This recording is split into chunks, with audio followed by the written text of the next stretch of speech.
Warum tragen wir diese Tasche eigentlich immer raus und rein? Keine Ahnung warum. Schauen wir mal, was da Interessantes rausschaut.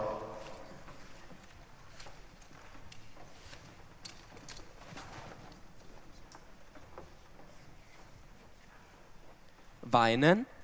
Da hätte ich mir jetzt mehr erwartet. Das macht mich jetzt ein bisschen traurig. Weinen ist tatsächlich ein eigenartiges Schlagwort für ein Konzert. Ich find's eher besonders. Weinen ist doch einfach weinen. Ohne Weinen kein Lachen. Im nächsten Block geht es eben viel darum, ums Weinen. Weinen vor Trauer, Weinen vor Glück.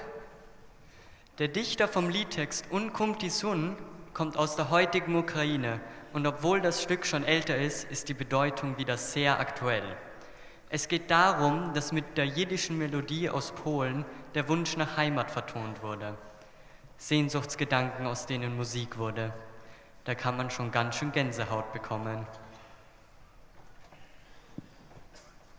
Von Friedrich Rückert gibt es auch gleich 2 Stücke aus einer Symphonie zu hören, in welcher die Trauer ganz besonders vertont wurde und heute von der tollen Sängerin Verena Gunz, die sogar in der Singschule unterrichtet, bereichert wird. Neben ihr stellen sich 6 Kinder aus dem Wiener Kinderchor, der Friedrich Rückert eben auch 6 Kinder hatte, vor denen er 2 nur bis zum Alter von 2 und 3 Jahren begleiten durfte. Hören und spüren Sie selbst. Musik, die so menschlich ist wie du und ich. Manchmal sind wir traurig und manchmal froh. Seien Sie mutig und lassen Sie sich berühren oder vom Liedchen des Harlekin dann wieder trösten und bewusst machen, was für ein Geschenk unser Leben ist. Gefühle können echt anstrengend sein und viel von uns abverlangen. Aber keine Sorge.